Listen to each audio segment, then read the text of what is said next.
IIT Jodhpur, where innovation meets inspiration, where distinguished faculty are pushing the frontiers of knowledge,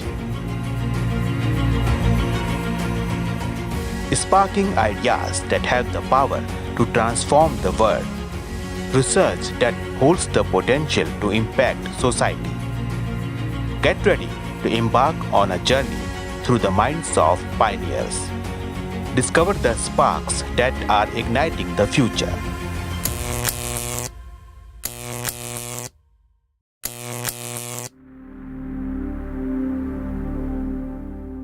आज दुनिया के साथ कदम मिलाकर चलने के लिए तेज़ी से उड़ान भरना और ग्लोबल कनेक्टिविटी के साथ साथ ट्रांसपोर्टेशन भी प्राप्त करना बहुत ज़रूरी हो गया है। साउंड की स्पीड से भी अधिक स्पीड से उड़ने वाले टेक्नोलॉजीज़ आने वाले समय की इम्पोर्टेंट टेक्नोलॉजीज़ है, जिसके लिए हमारे एरोस्पेस और डिफेंस सेक्टर प्रयास कर रहे हैं। इनमें जल्दी यात्रा करने के लिए हाइपरसोनिक प्लेन्स, साथ ही हाइपरसोनिक मिसाइल्स और एडवांस्ड वेपन शामिल है, जो मॉडर्न डिफेंस स्ट्रैटेजीज को फिर से डिफाइन कर रहे हैं। नमस्कार, मैं Arun Kumar R, assistant professor the department of mechanical engineering, IIT Jodhpur. मैं IDRP space science and technology में एक फैकल्टी मेंबर भी हूँ। मेरे lab shock waves and high speed flow lab, जिसे हम स्वास लैब के नाम भी जानते हैं, यहाँ हम इनोवेशन के बढ़ावा देने और एरोस्पेस और डिफेंस टेक्नोलॉजी के भविष्य को आकार देने के लिए हाई स्पीड फ्लो फिनोमेनन के पीछे के विज्ञान की खोज कर रहे हैं। हमारा पहला रिसर्च थीम है हाइपरसोनिक प्रोपल्शन। इस रिसर्च में हमारा primary area hypersonic air breathing propulsion है, जो कि विशेष रूप से स्क्रैमजेट इंजन पर केंद्रित है। इन इंजन्स को साउंड की स्पीड से 5 गुना तेज गति से चलने के लिए डिज़ाइन किया गया है, जो कि रॉकेट की तरह हेवी ऑक्सीडाइजर को प्लेन पर ले जाने की बजाय कंबशन के लिए एटमॉस्फेरिक ऑक्सीजन पर निर्भर करते हैं। हालांकि इतनी तेज गति पर एफिशिएंट कंबशन प्राप्त करना और विशेष रूप से 1 सेकंड के अंदर फ्यूल और ऑक्सीडाइजर की मिक्सिंग इंश्योर करना एक बहुत बड़ा चैलेंज है। इस एरिया में हमारा काम इन प्रॉब्लम्स को सोल्व करने के लिए इनोवेटिव फ्यूल इंजेक्शन और मिक्सिंग टेक्निक्स पर खोज करना है। हमने अलग अलग एक्टिव और पैसिव टेक्निक्स जैसे कि फ्लूइडिक ऑसिलेटर, अनेक आकार के इंजेक्शन ओरिफिसेस और सुपरक्रिटिकल स्टेट में फ्यूल को इंजेक्ट करना स्टडी किया है।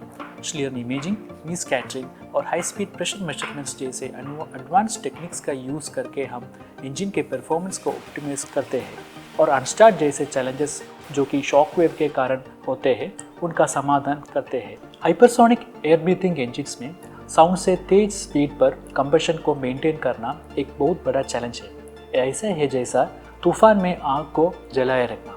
फ्लेम को होल्ड करने के लिए हम कैविटीज़ का यूज़ करते हैं, लेकिन कैविटी से प्रेशर ऑसिलेशंस होते हैं, जिससे हमारा फ्लो इंस्टेबल हो जाता है और इंजन का परफॉर्मेंस अफेक्ट हो जाता है।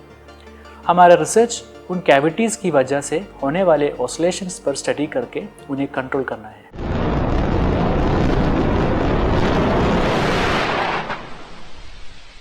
हमारा दूसरा research area reusable launch vehicle के लिए रेट्रो प्रोपल्शन सिस्टम डिजाइन करना है। क्या आपने स्पेसएक्स के फैल्कन 9 रॉकेट को अर्थ पर वापस उतरने का वीडियो देखा है? वो रेट्रो प्रोपल्शन है। ये अर्थ पर उतरते समय रॉकेट को धीमा करने के लिए पावरफुल इंजन्स को यूज करते हैं। रियूजेबिलिटी स्पेस एक्सप्लोरेशन के लिए एक गेम चेंजर है, जो इसे सस्ता और अधिक सस्टेनेबल बनाता है। हाई स्पीड एक्सॉस्ट जेट और आसपास के एनवायरनमेंट के इंटरेक्शन रेट्रो प्रोपल्शन को बहुत चैलेंजिंग बना देता है। ये इंटरेक्शन बहुत ज़्यादा अनस्टेडीनेस और टर्बुलेंस क्रिएट करते हैं, जिससे रॉकेट पर अनप्रेडिक्टेबल फोर्स और थर्मल लोड्स आते हैं। इसके अलावा लैंड करने के समय ग्राउंड की वजह से ये रॉकेट का फ्लो ज़्यादा कॉम्प्लेक्स होता जाता है। हम स्वास लैब में इन सभी कॉम्प्लेक्स प्रॉब्लम्स सोल्व करने के लिए एडवांस्ड विंड टनल एक्सपेरिमेंट्स की हेल्प से स्टडी करते हैं।